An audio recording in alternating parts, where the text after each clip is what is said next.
On this episode of Newt's World, the lives of these men are essential to understand the American form of government and our ideals of liberty.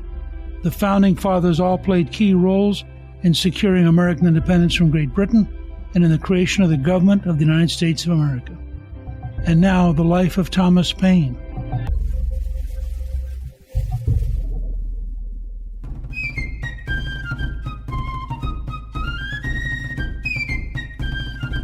As a young person, Patrick Henry accompanied his mother to sermons given by evangelical Presbyterian Samuel Davies, whose oratorical skills had a strong influence on him. Remember, this was during the Great Awakening, a period of enormous Protestant revivalism, which had a deep impact, grew in part out of the work of the Wesley brothers, the founding of the Methodist Church, and the whole notion of individuals approaching God outside of the established religions, whether Anglican or Catholic, became an enormously deep emotional power, both in Britain and in the United States. And Patrick Henry was influenced by Samuel Davies, both in his religion, but also in rhetorical skills, in the ability to weave words so that they had a magic effect. He was the second son of John Henry, a Scottish-born planter, and Sarah Winston Syme, a young widow from a prominent family. He was born on May 29, 1736, in Hanover County, Virginia. Back then, Hanover County was pretty close to the frontier. We tend to forget, because we're used to a continent-wide America, that in the early phases, the American colonies were really a thin layer along the coast. And as you went towards the Blue Ridge Mountains, you were beginning to get into Indian country, and you were beginning to get into a very different wilderness area. So a lot of these folks who grow up not exactly on the frontier, but near enough to the frontier to be vividly aware of it. Up until the age of 10, Patrick Henry was sent to a neighborhood school. Then his father opened a grammar school in his own house, and Henry started to attend and learn under his father. At the age of 15, Henry began working as a clerk for a local merchant. And let me say, by the way, I think we'd be a lot better off to have a lot of young people who are sitting around or standing around on street corners actually having a job. I think that in many ways, our effort to avoid children working too early has meant that all too many children don't work at all. But people like Patrick Henry, or for that matter, Benjamin Franklin, started young, grew and learned, and became important people. A year later, in 1752, Henry and his older brother opened their own shop. However, it failed. But nonetheless, notice that at 16 years of age, he's out there as an entrepreneur. At the age of 18, Henry married 16-year-old Sarah Shelton, whose dowry included a 600-acre farm. Not a bad deal. His first attempt as a planter ended when a fire destroyed his house in 1757. He attempted to open a store for a second time, and it was again unsuccessful. Sometimes some of our greatest leaders have been people who weren't exactly have their greatest strengths in running a store. In fact, remember that Lincoln ends up with a partner and goes broke as a young man and spends years paying off the debt. By 1760, near Patrick Henry's 24th birthday, after all his previous attempts at making a living failed, Henry decided to become a lawyer. I won't go into my own biases here, that once you fail at everything else, you could become a lawyer, but nonetheless, that's what he did. Henry was barely prepared, but managed to persuade the panel of Virginia attorneys that he was smart enough to obtain admission to the bar. Remember, back then, you didn't have the formal educational structure and the formal test that you had to pass in order to become a lawyer. You usually read under other lawyers, learned from them, and then at some point were judged to be capable of representing the law on your own. Within a few years after his admission to the bar, he had a large and profitable clientele. I think part of that was because he really was articulate, and he really could weave words for a jury, and he liked people. He just had a natural proclivity for talking to people, and so folks knew that he was approachable, they could take their problem to him, and he tended to win the cases. One of the most famous cases, Henry argued, was the Parsons Cause case. The Anglican Church in Virginia at the time was funded through public revenues, and clergymen were paid in tobacco. When a severe drought caused shortages, the price of tobacco went up from 2 cents per pound to 6 cents per pound. In response, the Virginia legislature passed the Two-Penny Act in 1758, which set the value of the contracts that the clergymen got paid to be the normal market price before the price of tobacco went up. Well, that, of course, led to the clergymen's salaries being pretty dramatically reduced. They thought they were going to get 6 cents a pound. Now they were told they could only get 2 cents a pound. The clergy appealed to authorities in England, who then overturned the law and encouraged the ministers to sue for back pay. In Hanover County, the Reverend James Morey sued his parish vestry for back pay. In December 1763, a young Patrick Henry argued on behalf of the vestry that England changing the law was an overreach of British authority. Now think about this in the context of how it's going to evolve from here. Here he is in 1763 arguing the following, quote, "The Act of 1758 had every characteristic of a good law, and a king, by annulling or disallowing acts of so salutary a nature, from being father of his people, degenerated into a tyrant, and forfeits all rights to his subjects' obedience." Now think about this language. And by the way, in the British system at that time, this could have counted as treason. He says, degenerated into a tyrant. Remember, he's referring specifically to the King of England. Forfeits all rights to his subjects' obedience. And this is over a simple law involving the payment to clergy of tobacco. Henry persuaded the jury to award Morey a minimum compensation of 1 penny. Henry's role in the case helped launch his political career.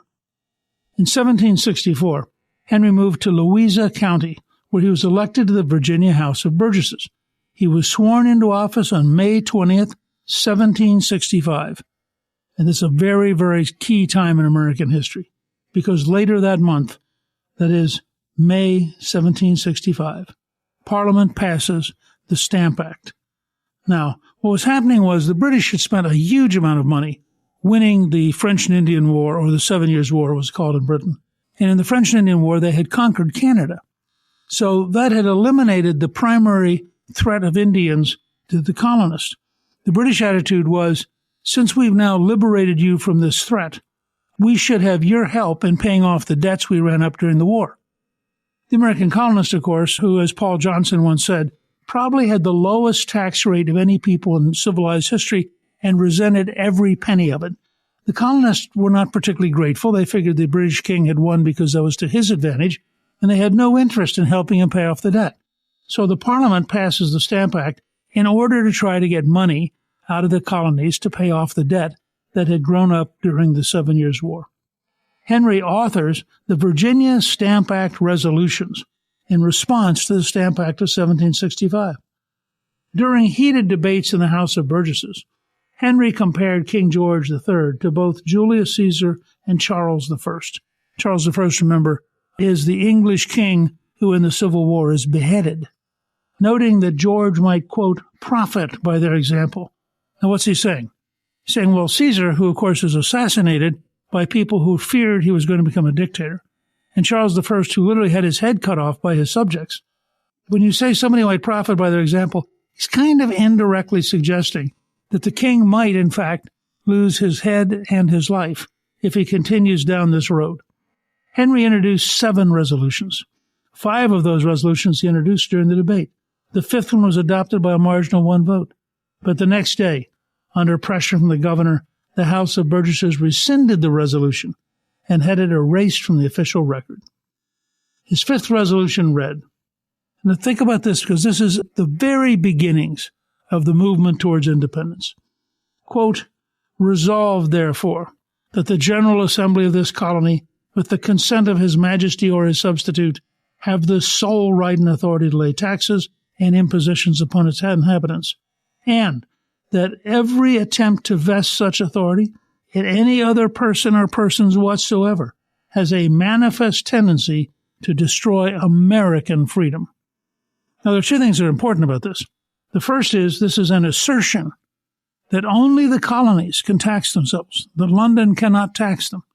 Second, notice the word he uses. He doesn't talk about Virginia, to destroy American freedom. And it's one of the earliest references that this is about to become an American revolution, not just a colonial revolution of individual colonies.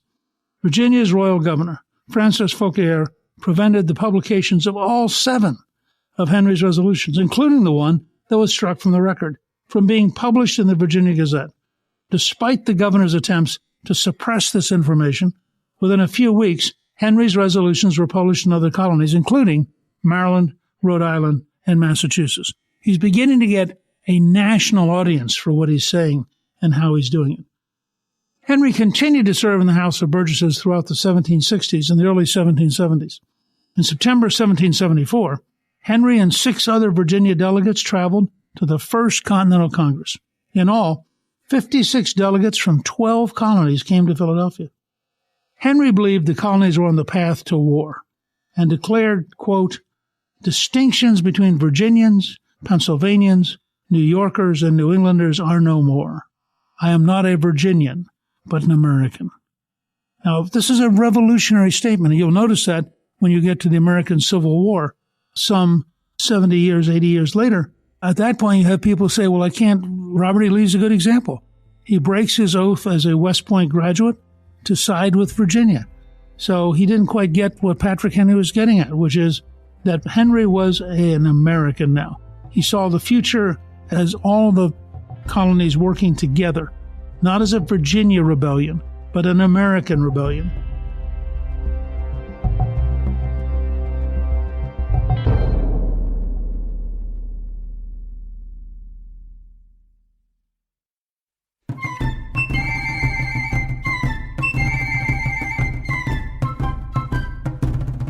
During their session in Philadelphia in this First Continental Congress, the group agreed to boycott British goods within the colonies as a sign of protest. They also called for an end to exports to Great Britain the following year if the intolerable acts were not repealed. By the way, as a great example of good word use, the acts were intolerable. Now, who's going to be for an intolerable act? While he attended the First Continental Congress, Henry cared for his sick wife. Sarah Henry became depressed and violent after the birth of their 6th and last child in 1771.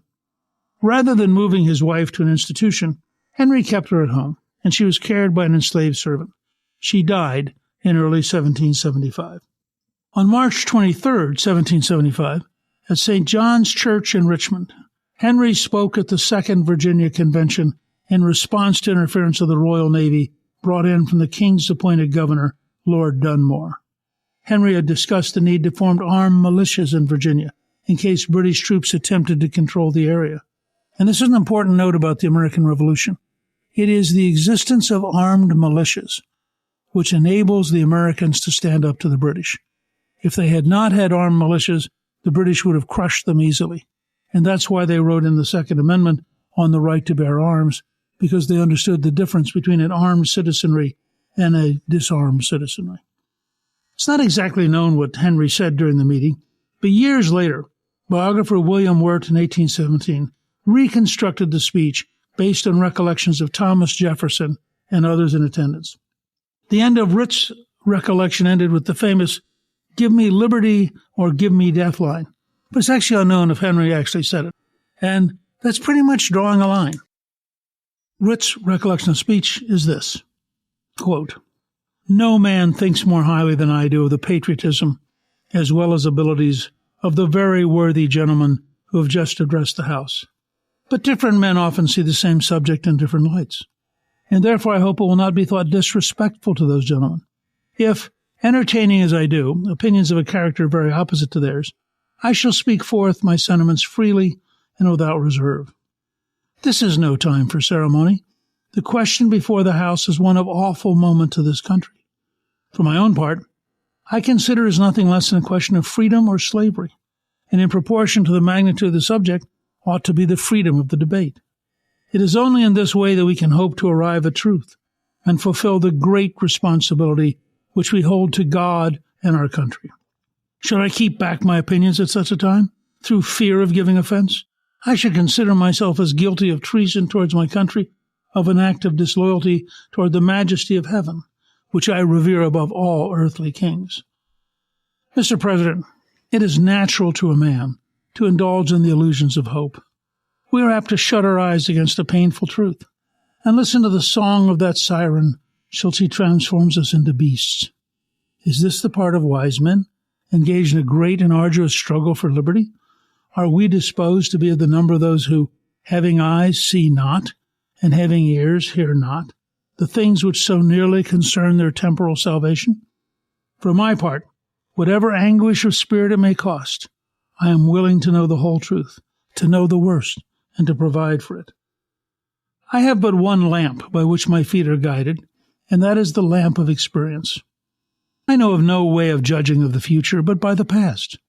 And judging by the past, I wish to know what there has been in the conduct of the British ministry for the last 10 years to justify those hopes with which gentlemen have been pleased to solace themselves in the House. Is it that insidious smile with which our petition has been lately received? Trust it not, sir. It will prove a snare to your feet. Suffer not yourselves to be betrayed with a kiss.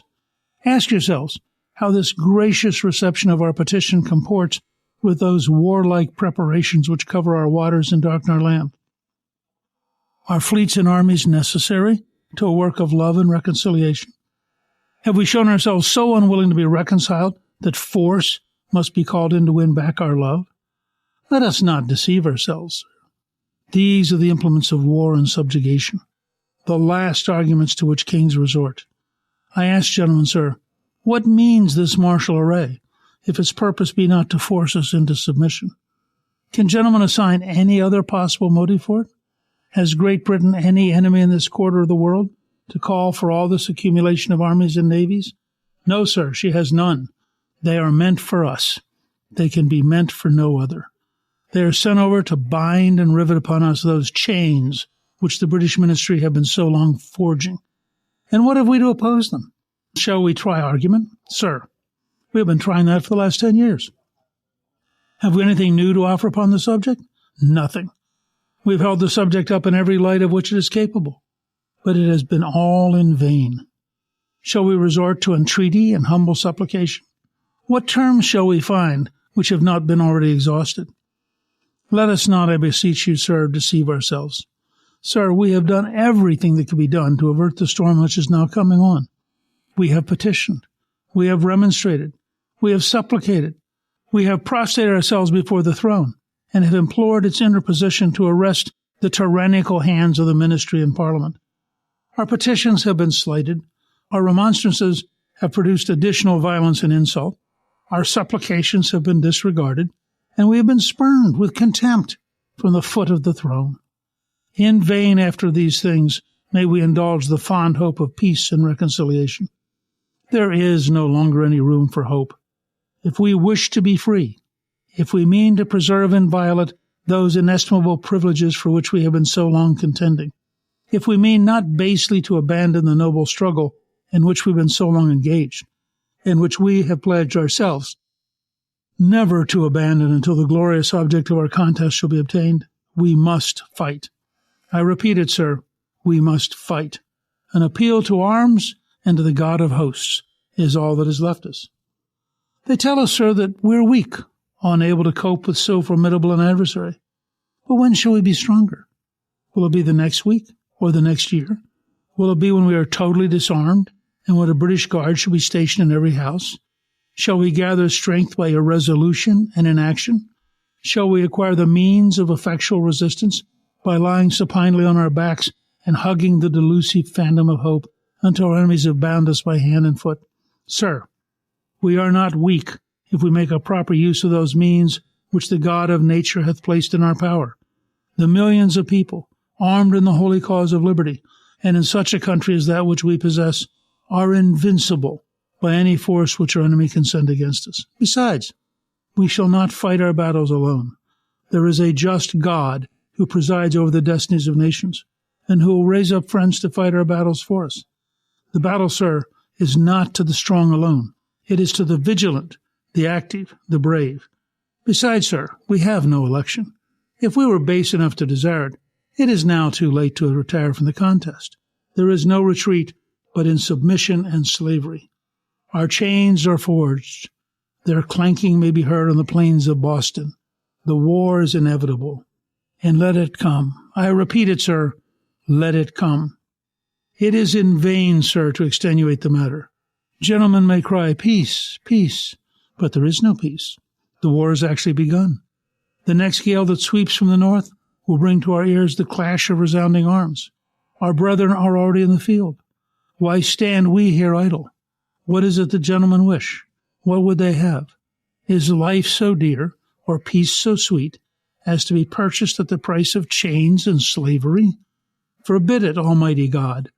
I know not what course others may take, but as for me, give me liberty or give me death. Now, I'll tell you, if you stand in that church, the very same church he stood in, and you read that out loud, you will have chills.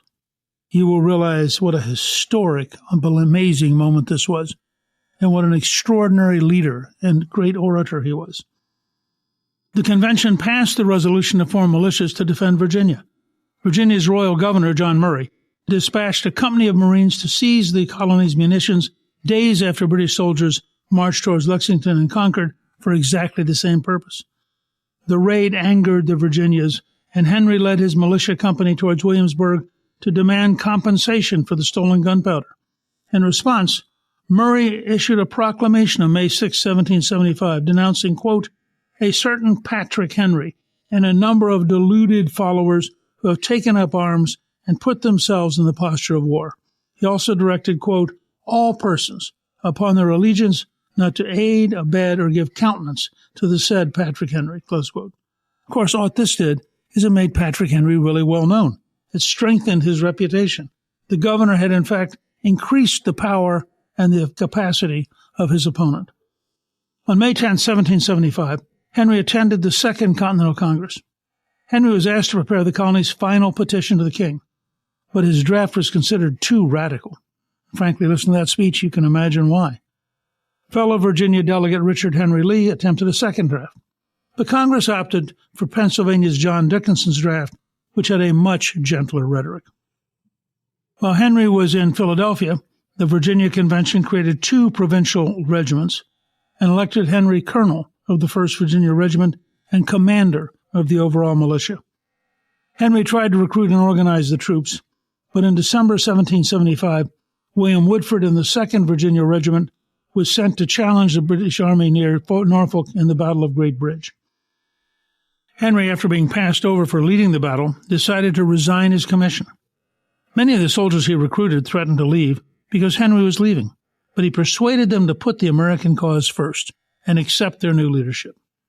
During the Virginia Convention of 1776, Henry helped to write Virginia's new constitution. Remember, these colonies become states are all writing constitutions, which is great preparation a decade later when they will have to go to Philadelphia to write the Constitution of the United States. So Henry's there in 1776, helping write Virginia's new constitution, its Declaration of Rights, and a resolution to Congress proposing independence.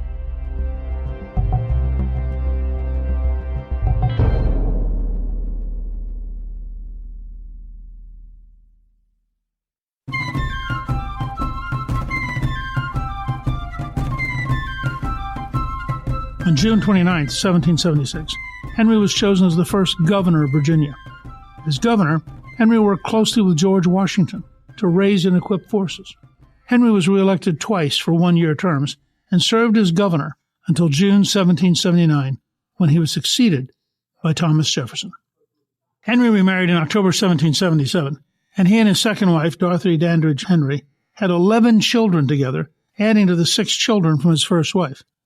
In 1779, Henry was elected to the Virginia House of Delegates. During this time, Virginia politicians were split into 2 factions, anti-federalists and federalists. That is, one side wanted to have a federal government, the United States.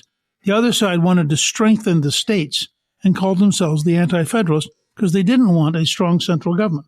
They wanted to continue the Articles of Confederation, which were very weak and which really reposed power in each individual state. Henry often found himself in opposition to James Madison over the separation of church and state. James Madison and Thomas Jefferson advocated strict separation of church and successfully pushed for the Virginia Statute for Religious Freedom. Henry, on the other hand, advocated for state support for religious teachers. As governor of Virginia, he introduced a plan for a tax to support Christian teachers, a plan that was vividly opposed by Madison and Jefferson. Madison took this opportunity to rally support for Jefferson's bill for establishing religious freedom, and since Henry was denied a vote in the legislature since he'd been elected governor, the bill passed. Henry and Madison also differed in what role the federal government should play. In 1785, Henry pushed to strengthen the Articles of Confederation. He told Madison to sketch out some plan for giving greater powers to the federal government, and he would support it on the floor. Madison, however, pushed for a much more centralized national government. So where Henry wanted to strengthen the Articles of Confederation, Madison wanted to replace them. Henry was elected but refused to attend the Constitutional Convention of 1787, where the Articles of Confederation were supposed to be revised. But in an amazing coup d'etat, by the way, the Constitutional Convention decided they would replace the Articles, not revise them. When Washington sent him a copy of the Constitution and asked him to support it, Henry expressed concerns, writing to Washington on October 19, 1787, quote, "I have to lament that I cannot bring my mind to accord with the proposed Constitution. The concern I feel on this account is really greater than I am able to express. Perhaps mature reflection may furnish me with reasons to change my present sentiments into a conformity with the opinion of those personages for whom I have the highest reference." In other words, Henry found himself in the awkward position of turning down his fellow Virginian and the first great American, George Washington. But he did turn him down. During the Virginia Convention of 1788, aimed at ratifying the Constitution, Henry and George Mason led the Anti-Federalists in debate against the plan, saying, and this is very important because you need to remember, this wasn't automatic. It was not inevitable that we were going to end up with a centralized government and with a Constitution of the United States as opposed to a confederation of the individual states. So Henry and Madison wrote, quote, "What right had they to say, 'we the people'? Who authorized them to speak the language of 'we the people' instead of 'we the states'? If the states be not the agents of this compact, it must be one great consolidated national government. I am not free from suspicion. I am apt to entertain doubts. I arose yesterday to ask a question which arose in my own mind. When I asked the question, I thought the meaning of my interrogation was obvious. The fate of this question in America may depend on this. Have they said, 'we the states'? Have they made a proposal of a compact between states? If they had, this would be a confederation. It is otherwise, most clearly, a consolidated government. The question turns, sir, on that poor little thing, the expression, 'we the people', instead of the states of America. I need not take much pains to show that the principles of this system are extremely pernicious, impolitic, and dangerous. Is this a monarchy like England, a compact between prince and people, with checks on the former to secure the liberty of the latter? Is this a confederacy like Holland, an association of a number of independent states, each of which retain its individual sovereignty? It is not a democracy, wherein the people retain all their rights securely. Had these principles been adhered to, we should not have been brought to this alarming transition from a confederacy to a consolidated government. We have no detail of these great considerations which, in my opinion, ought to have abounded before we should recur to a government of this kind. Here is a revolution as radical as that which separated us from Great Britain. It is as radical if in this transition our rights and privileges are endangered and the sovereignty of the states be relinquished. And cannot we plainly see that this is actually the case? The rights of conscience, trial by jury, liberty of the press, all your immunities and franchises, all pretensions to human rights and privileges are rendered insecure, if not lost, by this change so loudly talked of by some and inconsiderately by others. Is this same relinquishment of rights worthy of free men? Is it worthy of that manly fortitude that ought to characterize Republicans? It is said 8 states have adopted this plan. I declare that if 12 states and a half had adopted it, I would with manly firmness and in spite of an erring world, reject it. You are not to inquire how your trade may be increased, nor how you are to become a great and powerful people, but how your liberties can be secured, for liberty ought to be the direct end of your government. Now, obviously, this is a huge fight between those who want America to become a country and those who want America to become a confederation of independent states. On June 4th, 1788, in a speech during the Virginia Ratifying Convention, later entitled, "A Wrong Step Now and the Republic Will Be Lost Forever," Henry said, quote, "I conceive the Republic to be in extreme danger. If a wrong step be now made, the Republic may be lost forever. If this new government will not come up to the expectation of the people, their liberty will be lost, and tyranny must and will arise."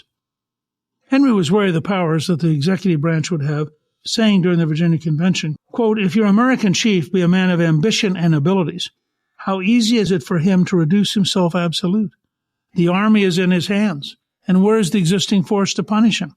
Can he not, at the head of his army, beat down every opposition? What will then become of you and your rights? Will not absolute despotism ensure?" Despite this, Henry's opponents won over enough moderate anti-federalists to ratify the Constitution 89 to 79. But think about that. In the largest state, the central state that ultimately was the key to whether or not you could create a United States, the margin was 10 votes, 89 to 79.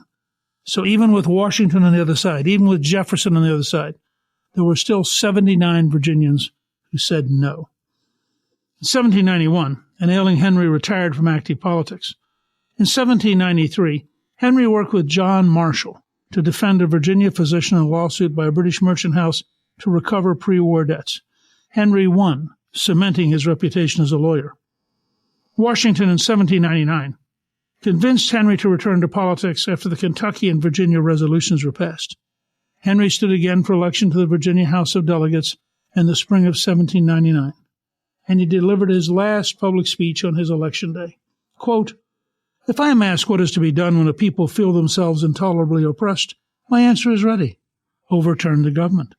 Wait at least until some infringement is made upon your rights that cannot be otherwise redressed. Otherwise, like failed republics of the past, you might bid adieu forever to representative government, for you can never exchange the present government but for a monarchy."